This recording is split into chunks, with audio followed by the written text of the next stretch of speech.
Isa, Catch, thank you so much for that. Thanks for the warm introduction. Thanks for the nudge for everyone to pose questions.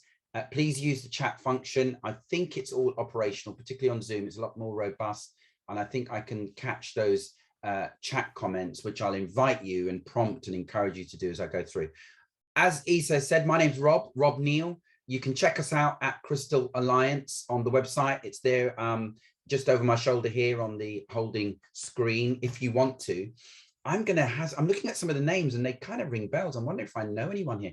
Do pop a hello in the chat if we've met before. It's possible, isn't it?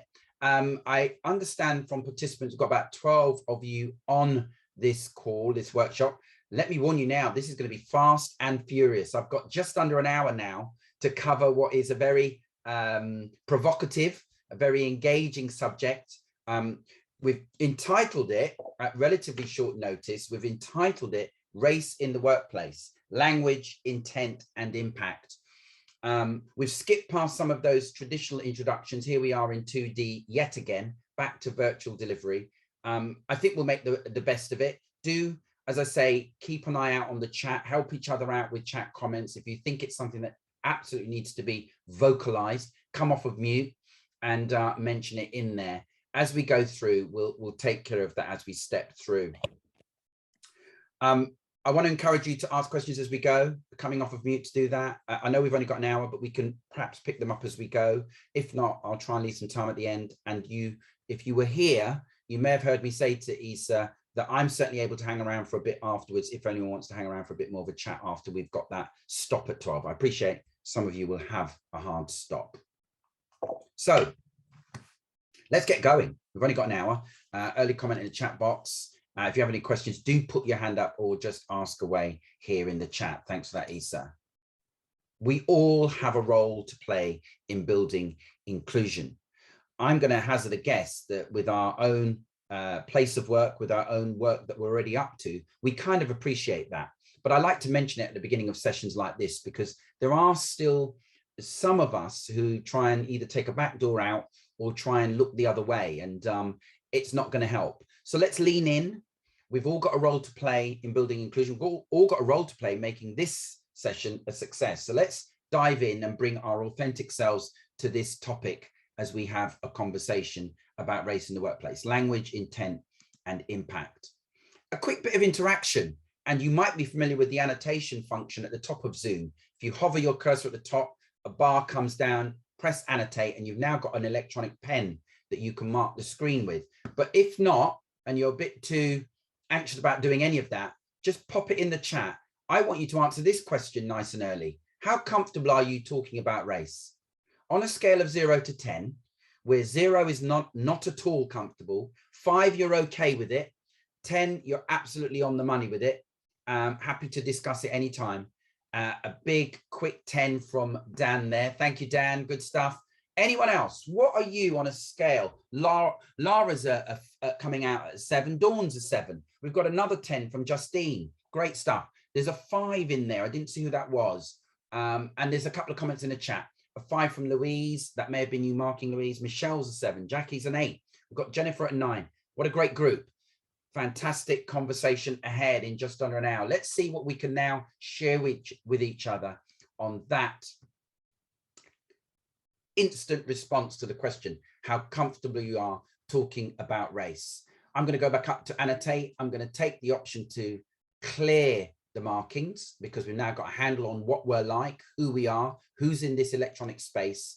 I'm going to clear all drawings because I'm going to move on with the next slide. Keep that in mind, though. We might come back to it at the end. Let's see if we can improve our score. Hard for Dan to improve, but maybe it's a rock solid 10 from Dan. We can pick that up later. So having done that, it looks like my screen is just frozen. Let me try that again. I'm going to try and share my screen again and see if I can supersede what's gone on there. Why is my screen frozen? Bear with me, folks. The screen has frozen on me. Not sure why that's happened. I think it might be down to the...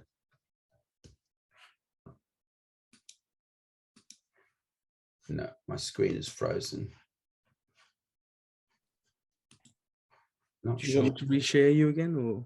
Yeah, it might be the case that I think with the annotation, it's just frozen my screen, which isn't a great bit of help. So let me just try and what I'm gonna do, I'm gonna come out and come back in. Let's try that. Don't go anywhere.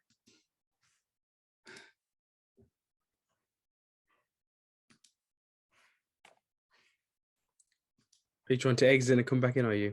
Yeah, I am. Let me just see if it oh, it's working. Oh, cool. Of sorts. Yeah, it's that threat that I had. Have we got shared control, Isa? Because if we have, I don't want to press the annotate again because it might freeze me again. So if you can go in and annotate and clear the drawings, then it'll get that red mark off the screen. If anyone else can, let's try that. But I'm gonna. Yeah, you go for it, and then we'll see how I can get rid of it. Yeah. Okay. Cool. So what we won't be doing today, folks. Thank you for your patience just then. What we won't be doing today is we won't be fixing the world's problems on racial inequalities. An hour just isn't enough time to do that, all right? We won't be singing Ebony and Ivory. I'm sure with a group this size, we've got at least a couple of singers here, but I can't hold a note, so I'm not even going to try and do any of that. We won't be singing along Kumbaya and everything's all right in the world. We won't be apportioning blame either. There's no gain in that.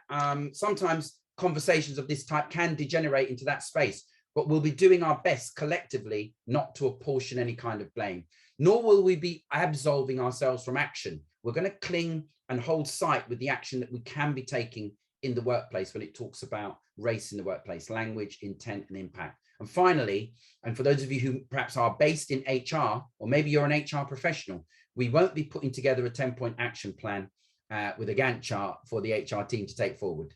It's more than that. So if that's what we're not doing today, I hope that tickled you. What we will be doing is this. We will be having a crucial conversation. We will be having that conversation in what is a safe space. We'll be refreshing our mindset for those of us who are open to it, even those of us that are comfortable talking about race. There's a refreshing of our mindset that we can have when we have conversations like this one, where we get together with positive intent. We'll be offering assertive challenge to one another. As we open up and as I move into the content that I've prepared for you, we'll be offering assertive challenge, remembering the respect and the honesty and the right to have an opinion. We've all got that, but we will be offering assertive challenge as we go. I will be actively encouraging you to take action, maybe hearing from one or two of you with the actions you've already taken, because it's always an opportunity to share those pearls of wisdom when we get together like this. And finally, we'll be accepting that there is no quick fix or solution to racism. Ultimately, this session has been prompted by either experiences that some of us have had or highlights and headlines about race and racism in the workplace, different industries, different types and manifestation. And that's part of the reason we're holding this session. So the context, let's jump to it. What is the context? What is the context behind this session? Maybe one or two of you requested it personally. Maybe one or two of you have hopped on it straight away when you saw it being offered by the BAME Apprenticeship Alliance. Anyone want to come off of mute or maybe use the chat function and say what the context is behind this session? What is it for you? Let's hear your voice. Let's hear your comment in chat. What's the context for the session? Why are you here? Feel free to come off, so put your cameras on and talk on camera as well, to kind of make it easy for yourself. Yeah. I'd love to see anyone with that. What's your reason for being here, folks? So my reason for being here is to, as always, it's to get, sorry, I should have said it's Sharon Blyfield talking, is to, I guess, get some best practice, understand what others are doing, how others are dealing with situations, things that are being said. And do you know what? Every day's a learning day, so it's just about learning. Thank you. I agree with Sharon, and congratulate her again on her new... behave, stop now. This is not my show. But I think absolutely right in terms of every day being an education, and I am the chair of the Equality, Diversity and Inclusion Committee at my organisation. So again, it's about making sure that what best practice is going on across the spectrum, bringing that back to the organisation, not only for our own people, but for the communities we serve, our beneficiaries, and making sure that we are taking the right steps as an educational charity in terms of what we stand for. And, you know, this is just another kind of string to the bow, so to speak, in terms of, you know, equality, diversity and inclusion. Nice one, Dan. What's the name of the charity, Dan? NCFE. Lovely, thank you. Pop where you're from in the chat, folks. I can pick that up as we go along. Great stuff, Dan. Thank you. Thanks for being here, and thanks for all the work that you do. And was it Sharon before that? Was it? Yes, it was. It was me. Yes. Thanks, Sharon. Thanks for your contribution. Right, Sharon Byfield there. And where do you work, Sharon? I work for Coca-Cola Euro-Pacific Partners. Nice. Thank you, Sharon. Thanks for being here. Dawn has mentioned a comment, just want to be as educated as possible. Thank you, Dawn. Jackie, to be educated more and continue to learn more. Lots on offer as we step through the slides, folks. Maybe some stuff you're already familiar with. Let's be frank about that. But maybe one or two things that you haven't bumped into already we'll be mentioning as we step through. Lara wants to make sure we are doing all we can to support diversity in our organization. Do pop into the chat, Lara, the name of that organization. It'd be great to know who it is that's on the call.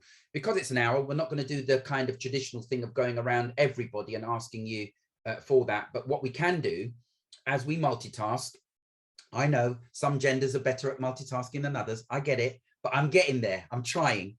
Just pop it in the chat and we'll pick it up as we go along. Lifetime training, says Lara. Thank you. Thanks for having lifetime training here.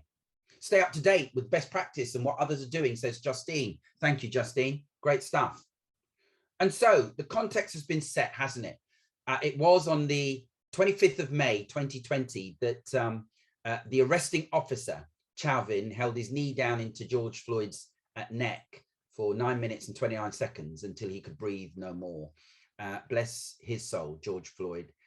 And it sent a tsunami of attention across the world. Everybody, but everybody has now been wanting to, motivated to, dragged kicking and screaming to make some kind of statement about race in the workplace. Many of us have found our own voice about the metaphorical, the spiritual knee that's been on our necks. Many of us from the Black community, many of us from close to the Black community. And enough, people are saying enough. And so we get the context that's rippled across the world with an attention.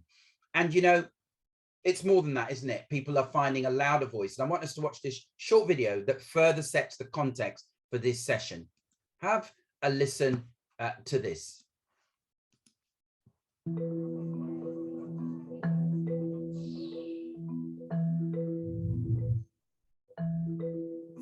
The effects of racism in the workplace can make you feel very uncomfortable, very stressed. It can lead to mental health problems. And it shouldn't be something that any member of staff has to tolerate. It's dehumanizing. It makes you feel lesser. Sort of paranoid. I felt a bit targeted. I didn't feel comfortable doing my job anymore. I was called names and told to go back to where I came from, even though I've been here since I was 3 months old. So hearing as an adult or as a young adult or in the workplace, anything that would kind of bring up those feelings again, it's really difficult. It makes me feel quite vulnerable again. And I think this clearly shows it's a very open wound that I don't know if it will ever close. It makes me question my own identity, and a lot of times I ask, like, why do I have this body? You know, it made me alienated from my own body, and I wish that I looked differently. You do feel left out, and you feel as if you're not wanted or you're not valued in the team. It definitely shakes you to the core. It makes you question who you are. It makes you question your abilities. And it can be hard to cope with. The good thing is if you have people to speak to, people who have possibly experienced the same thing, who can relate to what you're going through and know that it's not just something that's in your mind.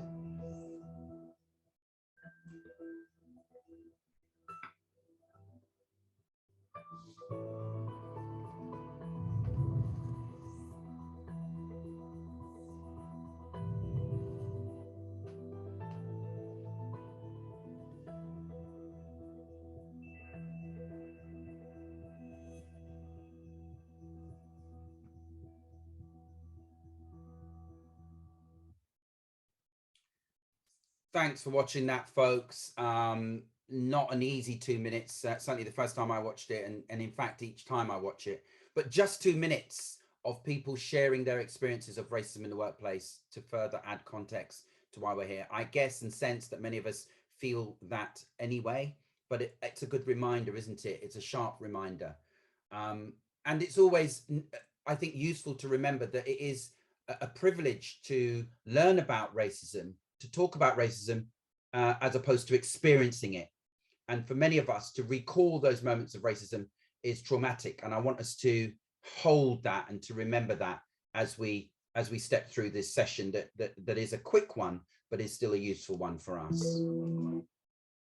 So why is it important? Well, there's a legal requirement, first and foremost. If we're not paying attention to this stuff in the workplace, if we're not getting the language right or trying to get the language right, we might be breaking the law. And the public sector equality duty, for those of us who work in that space, requires us to eliminate discrimination. With 9 protected characteristics, we don't have the time to unpack all of those now. There is a requirement under this piece of legislation that's brought all of the prior equalities legislation together under one piece of legislation. Many of you will know that.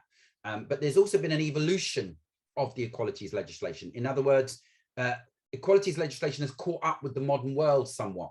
Still an issue in enforcement, but in terms of what's on paper, statutes and statutes are there for us to adhere to.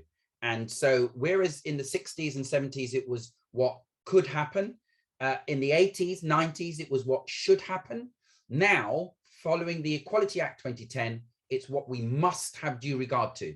The law is on our side, and we can no longer afford to ignore the impact of discrimination.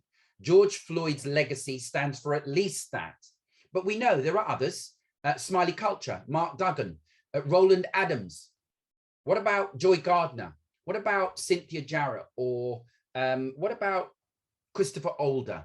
All of these individuals here in the UK who have lost their lives at the hands of the establishment following race or racism in their experience and their walk of life until their life was taken. Real tragic cases. And the most recent that you may have followed is that of Dalian Atkinson, the former professional footballer who was challenged by 2 arresting officers, tasered twice, kicked in the head 3 times, and lost his life because of the incident that took place when they attended his home to try and sedate him. So we need to look deeper, all of us, to see whether or not our actions condone or condemn racial inequality.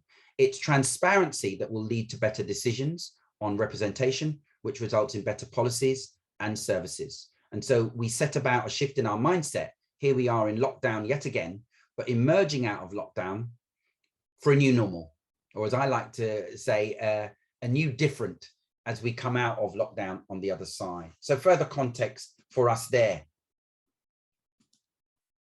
There have been, and many of you will know this, a plethora, almost a library of guidance, reports, reviews, consultations over the last 10 years. These publications have all occurred in the last 12-year period that looks at what has happened since certain incidents have taken place in our community. And it looks at the criminal justice system, it looks at migration, it looks at housing, it looks at race in the workplace. And many of you will have lent on some of these reports. The fantastic work at Business in the Community with the Race at Work survey. Ruby McGregor-Smith's work, Now is a Time for Action with Race in the Workplace. Or more recently, Wendy Williams' Lessons Learned following the Windrush Review. All of this giving us further examples of what we need to be doing in the workplace when it comes to getting it right. And yet, following these alone, 375 recommendations, we now know that there's still a call for action. We didn't we, earlier last year, March it was, Tony Sewell and his team of commissioners determining after 9 months, 248 pages, I don't know how many of us here have read it, but 248 pages to determine that institutional racism is no longer a thing. Now, I'm not here to draw your comment on that. What I'm saying is my experience as a former civil servant, where I spent 38 years working in the Ministry of Justice, I have a different conclusion. And I think there is still work for people like us to do in the workplace to further drive in on inclusion and make it a more inclusive place. The reality is that whilst we're all in this storm, this lockdown, the pandemic, George Floyd or post George Floyd, bless his soul, and indeed the impact of COVID-19 disproportionate on different communities. We are all in a storm, aren't we? But the reality is that we're in different boats. Even as we now sign on to this call, some of us will have a greater degree of comfort in logging on and working remotely than others. It's all about us. This difference, this diversity is all about us. So I want us to take some quick reflections. You may have done something similar in the past, but I want you to answer these questions and pop your score in the chat. A bit more interaction. I want you to reflect on these 5 statements, and I want you to give yourself a point if you can answer yes to any of them. Have you ever been followed in a store by security? And if you've never been followed, to the best of your knowledge, because you might not always know, give yourself a point. If you've never been stopped and searched by the police, give yourself a point. If you've never been asked where you're really from, give yourself a point. And if your seniority or expertise has never been questioned, give yourself a point. And finally, if you've never been told that you need to work twice as hard as another race, give yourself a point. Let's see what your scores are in the chat. Let's see what, in addition to that first score that you gave and your comfort talking about race, let's see where folks are at with this before we move on to look at some of those differences. Here's the chat scores coming through. We've got a 1 from Jennifer, a 2 there. We've got a 4 from Dawn. We've got a 2 from Justine, a 3 from Michelle. Any other scores? A 3 from Elise. Thank you very much. A 1 from Sharon Blyfield. Cheers, Sharon. Louise scores a 4. And it may be that 1 or 2 of you want to pop off of mute and make a comment about that. Feel free. Don't hold back. We have got time for 1 or 2 comments as we step through. Any thoughts on that? Those questions? See, I'd say it. I've scored a 2 because number 1, I probably just haven't noticed as a Black female being followed by security. However, if I was a male, I'd be saying the same thing. And again, that goes for number 2 as well. If I was a Black male as opposed to a Black female, would I be saying the same thing? Yeah. In that case, I probably would have scored 0. Thanks, Justine, and thanks for shining a light on those gender differences. We might touch on that within the time we've got. I see Elise's hand is up. Elise, over to you. Thank you. Yeah, and thank you, Justine, for highlighting that. I just want to say I'm a white female, and I think my response is more reflective of my age and gender rather than my race in this case. So I just wanted to sort of expand on my score, but really interesting questions and really sort of just good reflections already. Thank you. Thanks. Cheers, Elise. And I want us to hold that as we step through the rest of what we've put together for you. The gender issue, the age issue. All of these are perspectives and different lenses on what we experience. I love the way Justine put it there about, I wonder what it would have been if I'd been a man in that space, and in particular, a Black man in that space. Following the work I've done over the years and working with critical race theory, I've set about chronicling all of my stops and searches personally. And I've been stopped 17 times. I've been searched 4 times. And I can still remember the first time I was stopped, actually. I was but 9 years old. And I have to tell you, I'm closer to 60 than 50. So it's almost 50 years ago that I was stopped. And I can remember it like it was yesterday. It stays with me. It impacts me. I carry it with me. It affects me. And for sure, I've grown up a little bit and I've kind of learned how to deal with some of that, but it's still with me. And that's the point I wanted to make about some of the ways in which different people experience the same world. So just for today, at speed, we just want to highlight the difference between race and ethnicity. And with a little sneak peek there, any thoughts? What's the difference between race and ethnicity, folks? What's the difference between race and ethnicity? Anyone want to dive in with a thought on that? Just my thoughts is what I would say, what race is more about how you look, and ethnicity is all about the cultures that you represent. Okay, thanks, Isa. Thanks for getting us going. Anyone else want to come in behind Isa? What's the difference between race and ethnicity?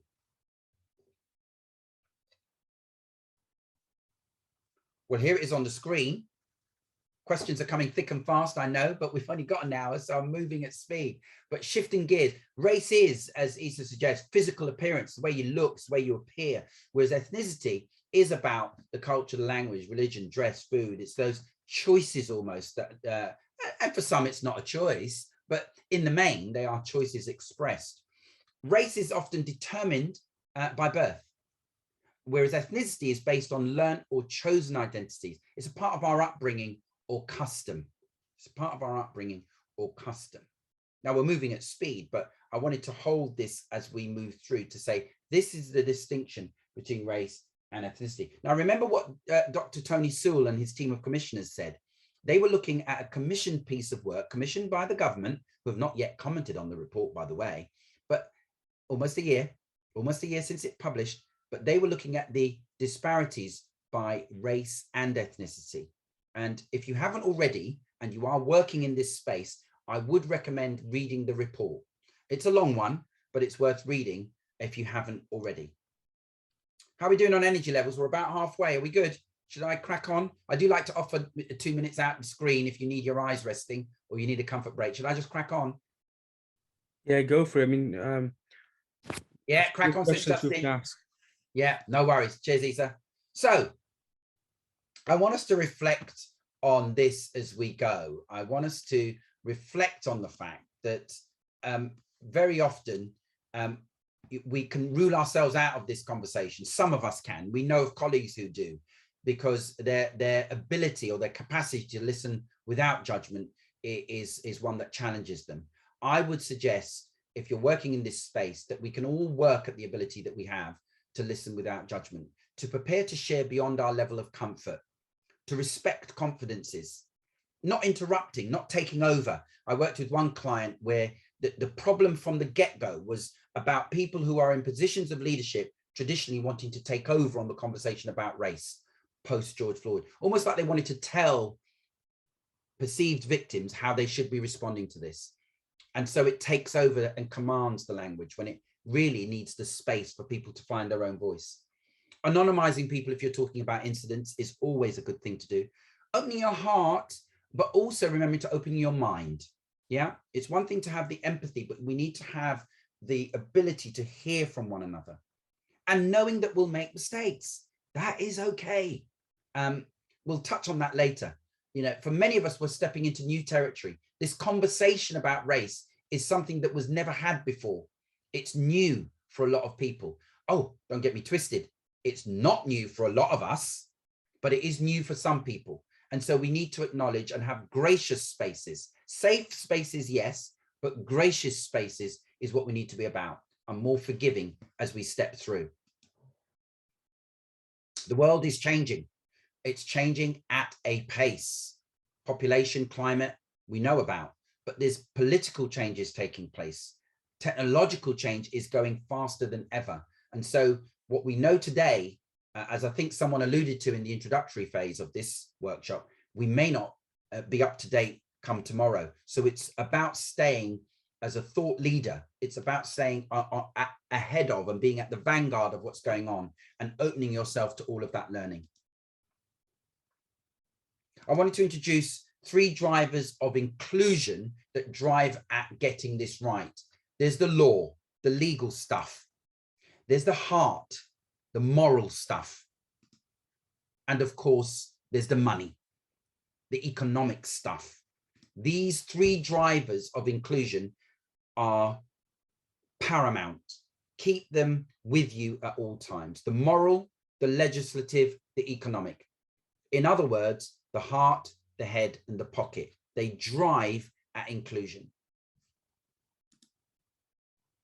So let's get to the heart of the matter. For many of us, we really do have to stop thinking about racism as someone who uses the N word or the P word. That it's really only racism if you can hear it, or if you can hear someone else doing it. I think already, and I've only just met most of you, we kind of know that that's not the case, right? We know that there are subtle forms of racism that take place. Sometimes it's in a look, hard to prove, but we know it's there. We can feel it. And so racism is effectively the unfair treatment of someone because of their race. It's the belief that one's own racial or ethnic group is superior.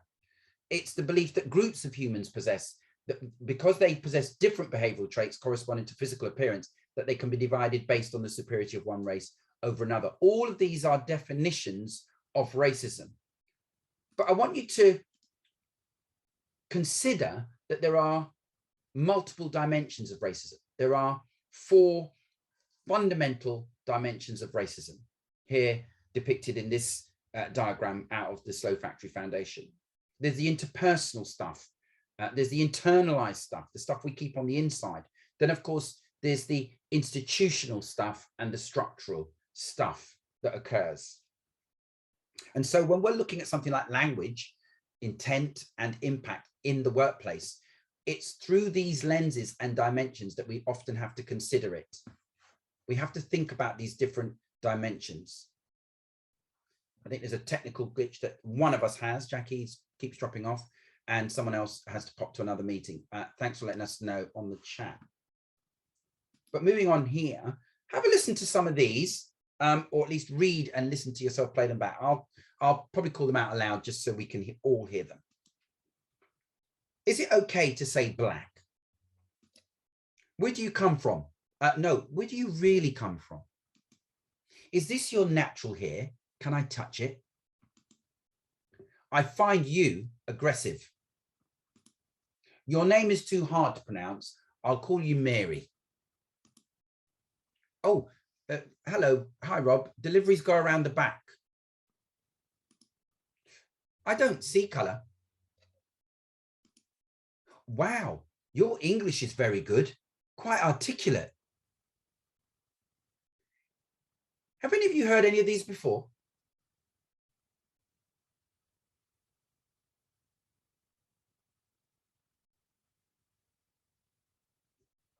What we got in the chat? Anyone coming off of mute? Yeah, Lisa's heard them. Dan's heard them. Yeah, Lisa's heard them. Yeah, all of them, says Jackie. Yeah. What we're looking at here are what we know as microaggressions. Microaggressions, what are they? Well, what are they? Anyone want to jump off and tell me what a microaggression is? What's a microaggression?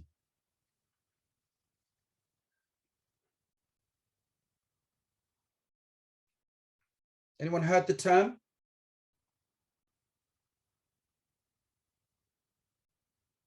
No? Here we are. Microaggressions. They are a term used for those everyday verbal, behavioral, or environmental indignities, whether intentional or unintentional, that communicate hostile, derogatory, toxic, or negative prejudicial messages towards marginalized groups. Here we are today through the lens of race. We could easily be talking about any of the other isms, but we are focused on race today, and we've only got an hour. So I've thrown them at you. But is there anyone here who wants to talk anything about any microaggression that they may have faced? Has anyone faced a microaggression?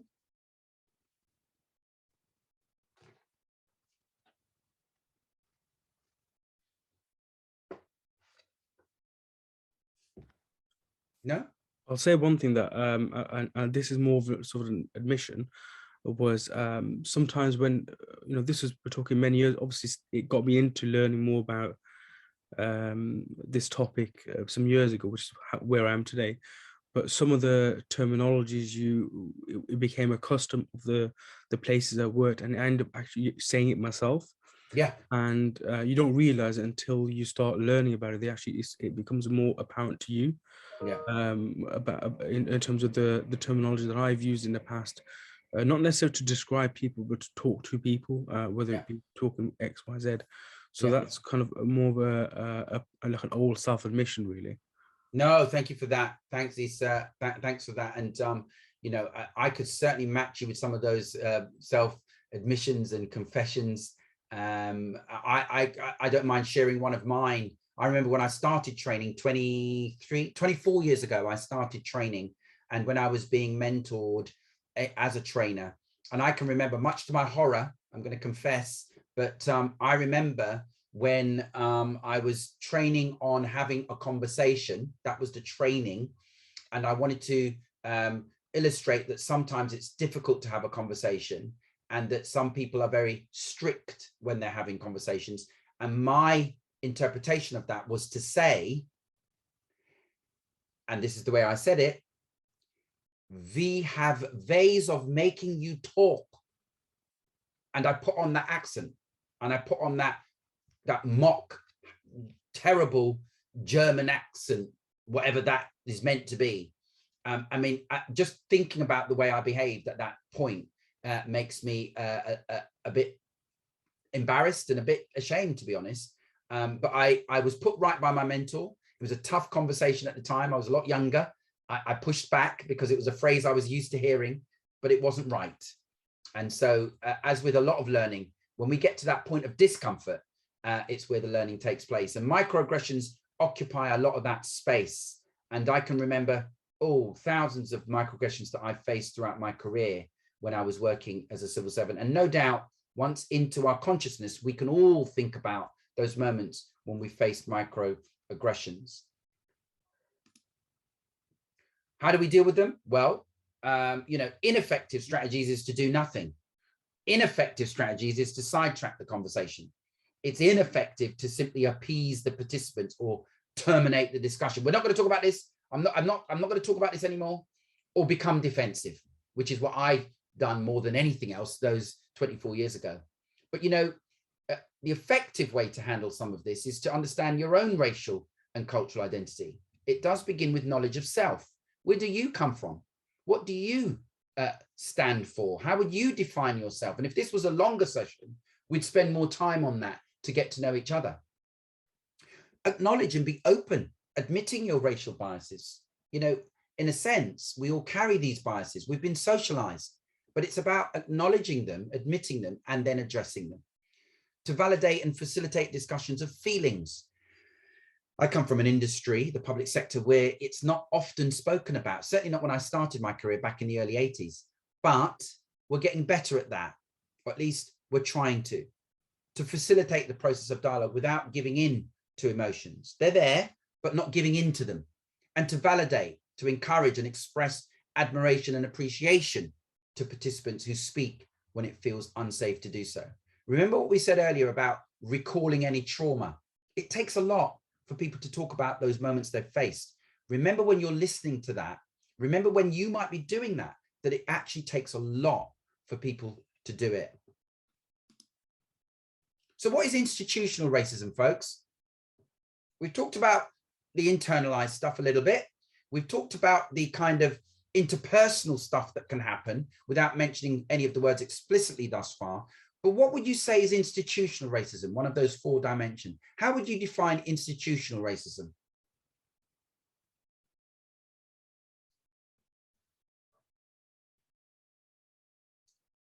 I see a hand up. Elise, go for it.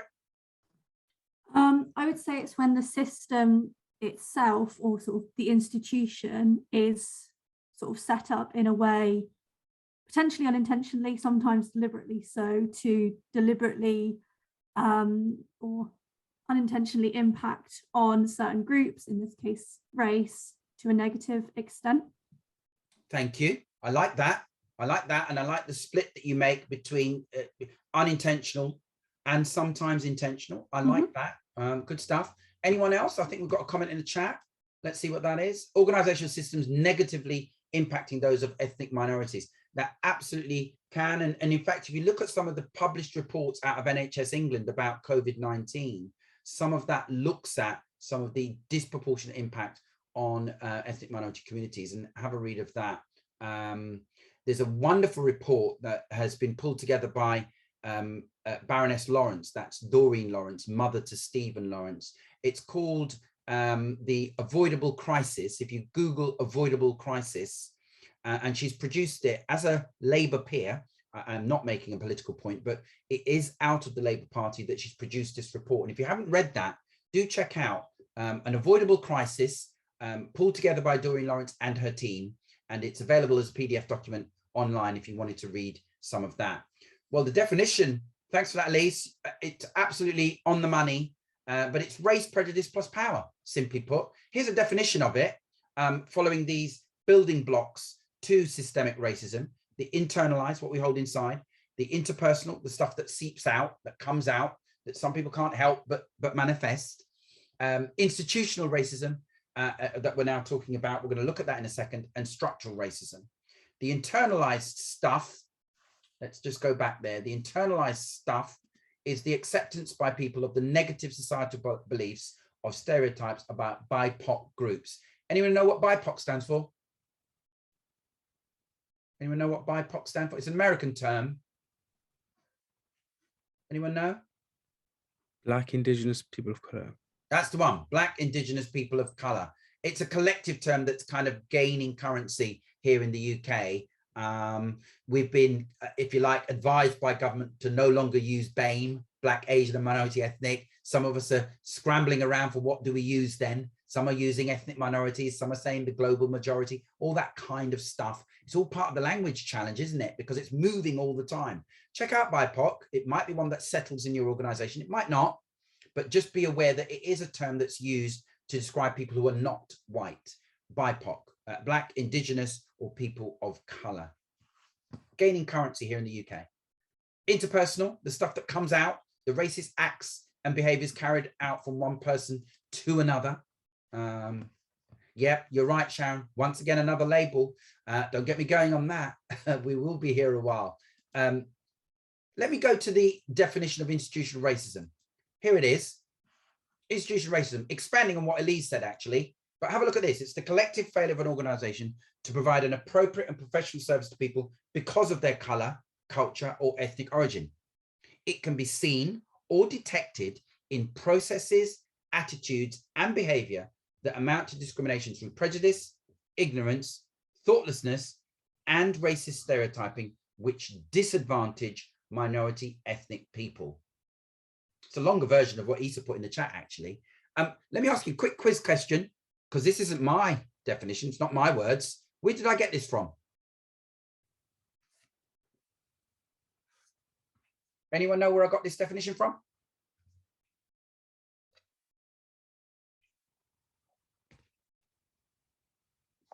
No? Oh, we've got is that a guess in the chat? We've got two guesses in the chat. Government. Well, kind of. It's kind of government. It's actually the Lawrence report, the Stephen Lawrence report conducted by Lord William Macpherson, who sadly passed away last year. But he pulled together the term that looked at following the kind of incompetent, let's put it there, but the kind of incompetent investigation into Stephen Lawrence's murder by the Metropolitan Police Force, and determined at that time that the Metropolitan Police Force was institutionally racist. Some would say still is. Interesting. It's a big debate at the moment, X number of years on. But this comes from the Lawrence report, which made 70 recommendations that the police needed to comply with. It's one of those reports I flashed up earlier. Lawrence report back from 1999. The only report that's outside the last 12 years. I mentioned that most of them were in the last 12 years, but that one dates back to 1999. And so we get to the structural. I want you to listen to this short video that kind of captures. Anybody know Alexandra Wilson before I go on? Anyone know Alexandra Wilson? Yeah, she's written this book called In Black and White. You might want to check that out afterwards. In Black and White by Alexandra Wilson. But for now, here's a short video. Have a listen to this that speaks to the issue of institutional racism, and listen to some of the language she uses here. Next tonight, October is Black History Month and has become a great opportunity to celebrate the outstanding contribution that Black Britons have made in the UK. It's also a chance to look at how things are stuffed. Oh, what's happened there? Apologies, everyone. We're going to get back there. Was the sound okay, by the way? Yeah, it was. Thanks, Issa. Yeah, I was going to answer that in the chat. I don't need to now. Here we go again. Next tonight, October is Black History Month and has become a great opportunity to celebrate the outstanding contribution that Black Britons have made in the UK. It's also a chance to look at how things are starting to change for the better, but sadly, sometimes far too slowly. For our series, Making History, Chloe Keedy spoke to Alexandra Wilson, a young Black barrister who's trying to change perceptions as she fights for justice. on my way into work every morning, on the way to court, I think about not only the huge responsibility that I've been given, you know, being trusted to represent people, but also I think one of the things that really drives me is the fact that I am starting to see change in the profession. And it really excites me to think that, you know, in the next kind of 10 to 20 years, we might see a much more diverse bar. Alexandra Wilson was called to the bar in 2018. Her dream job has been both what she hoped for and what she dreaded. I came to the bar thinking it was going to be an elite institution that wasn't very diverse. And unfortunately, it is still like that. It's getting better at the really, really junior end, and we're starting to be more representative of society. But the problem is that we're not keeping those diverse people in our industry. But Alex tells me it's not just the numbers that need to change, it's attitudes. The best way to kickstart that is by actually having anti-racist training led by people who understand what systemic, you know, racism is. I remember a very senior barrister approaching me in one of the robing rooms and telling me that he felt that in diversity being encouraged in the judiciary, that was, you know, compromising quality. In one day, I was mistaken for a defendant by professionals 3 times in one day. And for me, it's a symptom of a much bigger issue that Black people in the UK are still being over-criminalised. Earlier this year, Alex set up an organisation called Black Women in Law. So that provides, you know, a support network, but also provides networking opportunities and mentoring for younger Black women so that they don't have to go through some of the stuff that we've been through. Do you see this as a moment of change? I do. I think that now the world is listening. You know, it's not just about whether or not people use racial slurs or actively discriminate. We need to recognise that there's a systemic bias, and we need to start actively tackling that. It shouldn't just fall on Black people or just on minority groups. I think everyone needs to step forward and be committed to actually seeing change, and then things will happen at a better pace. Thanks for watching that, folks. Apologies for the little blip at the beginning. Any thoughts on that? Any comments? Got about 10 minutes left. Any comments on that short video? Hi, Sharon. I guess it's not surprising. I've heard that comment about a number of barristers who have been, you know, seen as defendants when they've gone into court on various occasions, both male and female. More importantly, I think the male message was, you know, you're sitting in the wrong place. You need to go over there. And I think the legal profession probably will have a long way to go, because it truly is entrenched in terms of status. Thanks, Sharon. Yeah, you're right, Sharon. I grew up in the Ministry of Justice, what was the Lord Chancellor's Department, what was the Department of Constitutional Affairs. One of my last projects before I shifted and moved to the Department for Education was about diversifying the judiciary. I worked on a project there with a couple of colleagues for just over 2 years. I think it's taken about 20 years off my life. It's going to take a long, long time to shift some of that stuff. It's one of those last bastions of what was the legal profession literally generations ago. And we're going to have to pace ourselves on that one. I think you're right, Sharon. I don't want to sound too depressed about it, but it's going to take some time. But thanks for listening to that and reflecting. We've only got a few minutes left now. So if you have got any questions, and if you can stick around a bit longer, please do.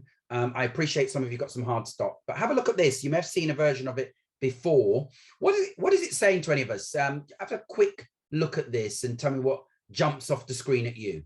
Anything jumping off the screen at you around this depiction?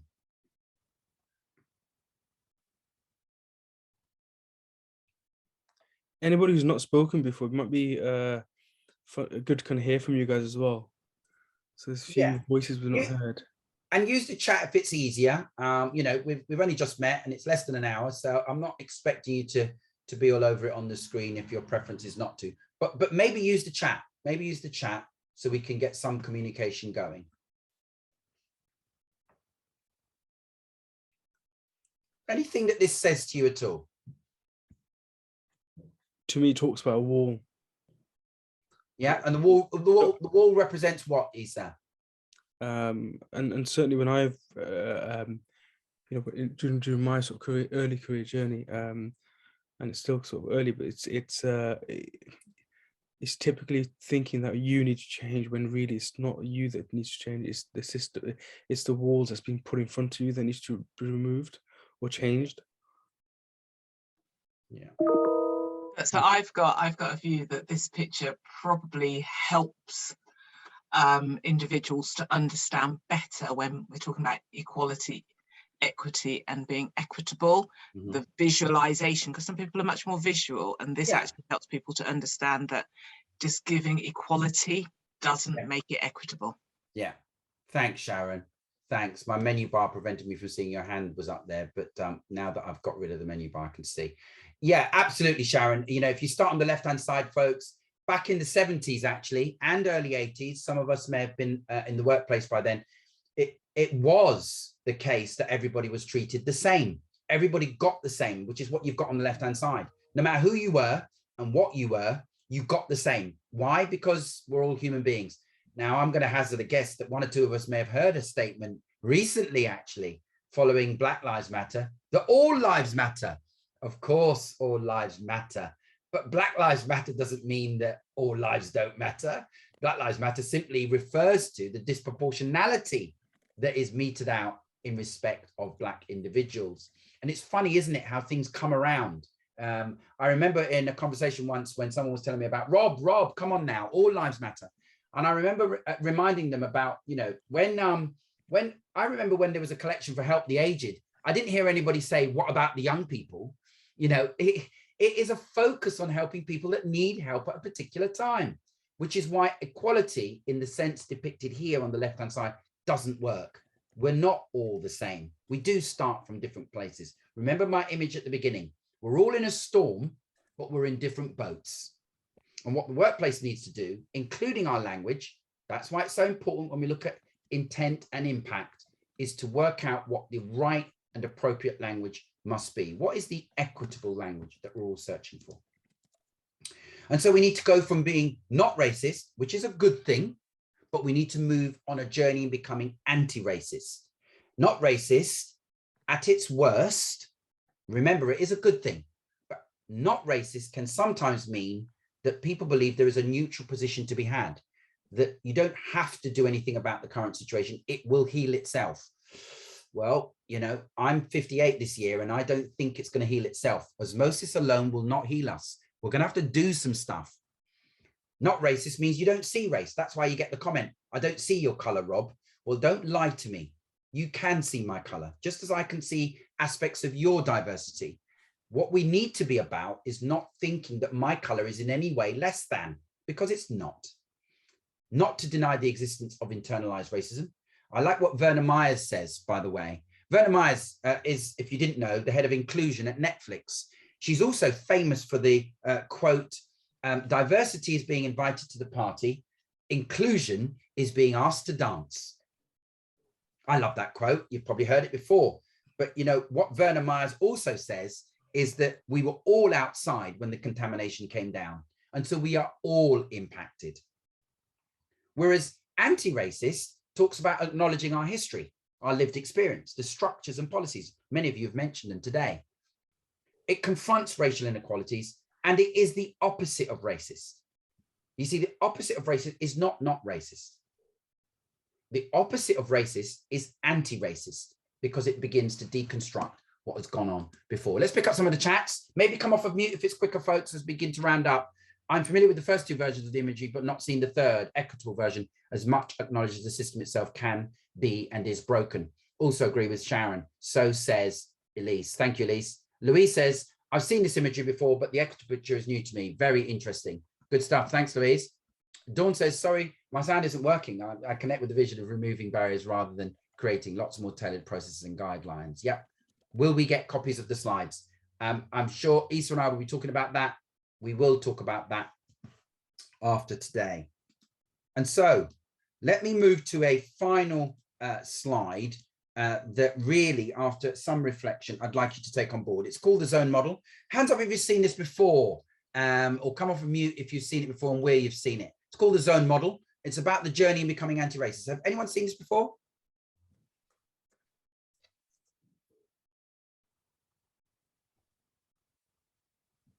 No? Okay, well, have a look at it. If you've got your phone nearby, take a picture of it. Do get back to it. Again, with more time, what we do at Crystal Alliance with some of our clients is we have an exercise around this. I'm just going to tickle you with it for now, but I wanted to mention it and to say to you that it's a journey in becoming anti-racist, and it starts with this fear zone. Some people deny that racism is a problem. You know, I've been in conversations with some senior leaders actually who have told me, Rob, slavery was 400 years ago. Get over it. You're not a slave. You're doing quite well for yourself, actually. So behave. You know, I've had these conversations, but they strive only to be comfortable with the current situation. They talk to and only fellowship with people who think like they do. That's the fear zone. You've got the learning zone, educating themselves about racism, reading the right books, whatever they are. I'm going to give you a final slide that recommends some of that reading. But they seek out questions that make them uncomfortable because they recognize that's where the learning takes place. And then there's the growth zone. They don't allow mistakes to deter them from being better next time around. They educate themselves and their peer group about how racism harms their particular profession. And they speak out when they see racism in action. Now, you may want to decide where you are on this model, this journey in becoming anti-racist. But don't forget, there is this zone. For some people, even before they get to the fear zone, they're trapped in this twilight zone. You know, prior to George Floyd, they were like, I didn't know about any of this. You know, I'm sorry about what you've gone through. You know, some of my friends are Black people. I've got members of my family who are from that community, as if that were enough to be anti-racist. A challenging statement, I know, and we've come to the end of our time, but I wanted to share that with you as a journey in becoming anti-racist and developing the right kind of language. Finally, I want to just, as we reflect, I want to just show you right at the very end here, I want to just show you some of our recommended reading as we go through, considering gaslighting. Where do you stand? Are you a colluder? Do you just laugh things off more often than not? Probably not this group. You're working in the space. So you're not even going to be a bystander. Some people are, you know, they just look the other way as if something's not happened, or they turn a blind eye. Are you an upstander? Will you stand up for what's right and take a stand in order to have those challenging questions asked and responded to? Because ultimately, what we want to be on all of this stuff is to say to ourselves, what are we going to do about it? What are we going to, and acknowledging that diversity is a reality. We are all different. Inclusion is a choice, and we make that choice to be inclusive. It's an active choice. And we can cultivate inclusion by checking our own biases, developing an action plan, knowing our people, quoting the data, weaving the data, the empirical evidence into all that we do, adopting a zero tolerance stance, remembering to liberate others. Some people need more explicit permission to do the stuff that needs doing, whilst others just get on with it. And that we will make mistakes. Others will make mistakes, but remember to nurture those gracious spaces where we can do what needs to be done. I love what James Baldwin has to say about this. He of Giovanni's Room, he of If Beale Street Could Talk. James Baldwin, the African-American civil rights campaigner, says, not everything that is faced can be changed, but nothing can be changed until it is faced. And so we take a lead from Ibram X. Kendi's book that says being an anti-racist requires persistent self-awareness, constant self-criticism, and regular self-examination. Ibram X. Kendi, now available on podcasts. And here, as a final slide from me, is some of the recommended reading that you might find useful on this journey. You may be familiar with some of these. You may have read some of these. Please feel free to come off of mute and make a comment if you have. Here's that offered library. I know that some of you have had a hard start. Some of you had to go already. All the best, Justine. Thanks for being here. Thank you for the feedback. For those who can stick around, and maybe you've got a comment or two, a reflection or a question, if you like, for me, I'll certainly respond to it. Not sure I'll have the answer, but I'll definitely respond. Isa, thanks for inviting me in. Thank you very much. Yeah.